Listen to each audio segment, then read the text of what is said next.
ஓம் சாய்ராம். உங்களுடைய பண கஷ்டம் தீர உங்கள் வீட்டோட தென்கிழக்கு திசையில் இந்த ஒரே ஒரு பொருளை மட்டும் வச்சு பாருங்கள். உங்கள் வீட்டிற்கு எப்படி பணம் வந்து சேர்ந்து மட்டும் பாருங்கள்.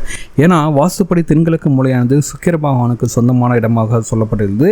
உங்கள் வீட்டில் தீராத பண கஷ்டம் இருந்தாலும் சரி, தீராத கடன் சுமை இருந்தாலும் சரி, அதெல்லாம் நீங்குவதற்கு இந்த ஒரே ஒரு பொருளை மட்டும் அந்த இடத்தில் வைத்து பாருங்கள்.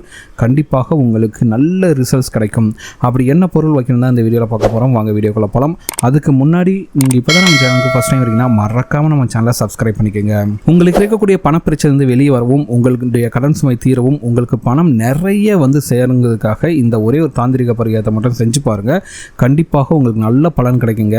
நம்பிக்கை உள்ளவர்கள் மட்டும் இந்த பரிகாரத்தை செய்து பாருங்கள். கண்டிப்பாக உங்களுக்கு பலன் கிடைக்கும். சரிங்களா? அப்படி என்ன பரிகாரம்னு பார்க்கலாம். இந்த பரிகாரத்துக்கு வந்து பார்த்திங்கன்னா ஒரு கண்ணாடி பவுல் தேவைங்க.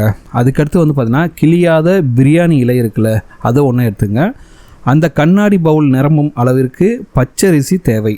அதுக்கடுத்து கொஞ்சோண்டு குங்குமப்பூ தேவை. இந்த பரிகாரம் செய்யறதுக்கு கொஞ்சம் குங்குமப்பூ இருந்தாலும் சரி, ரொம்ப சிம்பிளாக முடிச்சிடலாம் அந்த பரிகாரத்தை. சரி, இந்த பரிகாரத்தை என்னைக்கு செய்யணும்?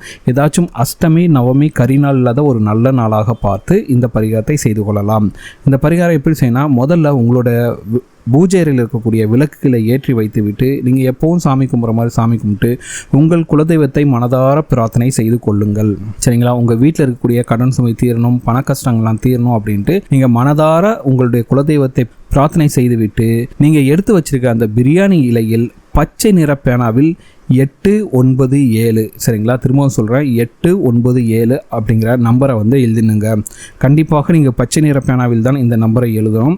சரிங்களா? இதுக்கடுத்து என்ன பண்ணிங்கன்னா, அந்த பிரியாணி இலையில் எழுதி வைத்திருக்கும் எண்களுக்கு மேலே 3 குங்குமப்பூக்களை அந்த பிரியாணி இலையை வந்து மேலே வச்சுடுங்க. சரிங்களா? இதுக்கடுத்து என்ன பண்ணிங்கன்னா, அந்த குங்குமப்பூ மேலே வச்சுருக்கீங்களா, அந்த பிரியாணி இலை எடுத்துன்னு போயிட்டு அப்படியே அந்த கண்ணாடி பவுலில் வச்சுட்டு, இப்போது இந்த பிரியாணி இலை வெளியே தெரியாத அளவிற்கு அந்த கண்ணாடி பவுல் நிரம்ப பச்சரிசியை கொட்டி விடுங்கள். அவ்வளோதாங்க. திரும்பவும் சொல்கிறேன், ஒரு பிரியாணி இலை எடுத்துங்க. அதில் வந்து 897 அப்படிங்கிற நம்பரை எழுதிங்க. அதுக்கடுத்து அந்த பிரியாணி இலை மேலே 3 குங்குமப்பூக்களை வைத்து அந்த பிரியாணி இலையை அப்படியே கண்ணாடி பவுலில் வைக்கவும். இப்போது இந்த பிரியாணி இலை வெளியில் தெரியாத அளவிற்கு கண்ணாடி பவுல் நிரம்ப பச்சரிசியை கொட்டி விடுங்கள். பரிகாரம் முடிஞ்சதா? இதை அப்படியே எடுத்துன்னு போயிட்டு உங்களுடைய வீட்டில் இருக்கக்கூடிய தென்கிழக்கு மூலையில் வைத்து விடுங்கள். 21 நாட்களுக்கு இது அப்படியே இருக்கட்டுங்க. சரிங்களா? நீங்கள் தினமும் வீட்டில் விளக்கேற்றும் போது ஊதுபத்திலாம் ஏற்றுவீங்களா? அப்போது ஊதுபத்தி மட்டும் இந்த கண்ணாடி பவுலுக்கு காண்பித்து மகாலட்சுமி தாயாரையும் சுக்கிர பகவானை நினைத்து உங்கள் வீட்டில் பண வரவு அதிகரிக்க வேண்டும் என்று பிரார்த்தனை செய்து கொள்ளுங்கள். சரிங்களா? 21 நாட்கள் கழித்து இந்த பிரியாணி இலையை எடுத்து ஒரு அகல் விளக்கில் பச்சை கற்பூரமோ இல்லை கற்பூரமோ போட்டு நெருப்பேற்றி அதில் வந்து இந்த பிரியாணி இலையை நெருப்பில் போட்டு பொசுக்கிடுங்கள். அதுக்கடுத்து மற்ற பொருட்களை எல்லாம் அப்படியே ஒன்றும் இரண்டுமாக அரைத்து கொஞ்சம் வெல்லம் சேர்த்து காக்கை குருவிகளுக்கோ அல்லது ஈயெறும்புகளுக்கோ இரையாக போட்டு விடுங்கள். சரிங்களா?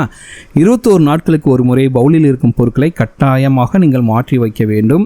அதனால் தென்கிழக்கு மூலையில் இந்த பொருளை வந்து 21 நாட்களுக்கு ஒரு முறை மாற்றி தினமும் சாமி கும்பிடும்போது இந்த பவுலுக்கு வந்து ஊதுபத்தி காட்டிட்டு நீங்கள் வந்து அந்த மகாலட்சுமி தாயாரையும் சுக்கிர பகவானையும் வேண்டிக் கொண்டிருக்கும் வரை, இந்த பொருள் உங்களுடைய வீட்டின் தென்கிழக்கு மூலையில் இருக்கும் வரை உங்களுடைய வீட்டை வறுமை அண்டாது. சுக்கிர பகவான் வந்து பார்த்தீங்கன்னா உங்களுக்கு பணத்தை அள்ளி கொடுத்துட்டே இருப்பாருங்க. சுக்கிர பகவானே வந்து பார்த்தீங்கன்னா உங்கள் வீட்டில் வந்து அமர்ந்து கொள்வாருங்க. அதனால் உங்கள் வீட்டில் வந்து இனிமேல் கடன் சுமை அப்படின்னு இருக்கவே இருக்காது. கண்டிப்பாக உங்களுக்கு பல வழியிலிருந்து வந்து பணம் சேர்ந்துகிட்டே இருக்குங்க. 21 நாட்கள் நம்பிக்கையுடன் இந்த பரிகாரத்தை செய்தாலே உங்களுடைய வீட்டில் இனிமேல் பண கஷ்டம் அப்படிங்கிற ஒரு வார்த்தையே இருக்காது. உங்களுடைய பண கஷ்டம் ஏதாச்சும் ஒரு ரூபத்தில் தீரும். அதில் வந்து எந்த ஒரு மாற்று கருத்தும் கிடையாது. கண்டிப்பாக சொல்கிறேன், நம்பிக்கையுள்ளவர்கள் இந்த பரிகாரத்தை செய்து பாருங்கள். ரொம்ப எளிமையான பரிகாரம், ஆனால் உங்களுக்கு 100% பலன் கொடுக்கும். நீங்கள் நம்பிக்கையோட செஞ்சால் மட்டும் போதுங்க. கண்டிப்பாக இந்த பரிகாரம் உங்களுக்கு பலனை கொடுக்குங்க. இந்த வீடியோ உங்களுக்கு பிடிச்சிருக்கு நம்புறேன். இந்த வீடியோ உங்களுக்கு பிடிச்சா மறக்காம சேனலை சப்ஸ்கிரைப் பண்ணுங்க. இந்த வீடியோ உங்கள் ஃப்ரெண்ட்ஸோட ஷேர் பண்ணுங்க. இந்த வீடியோ பற்றின உங்களோட கமெண்ட்ஸை கமெண்ட்ல கமெண்ட் பண்ணுங்க.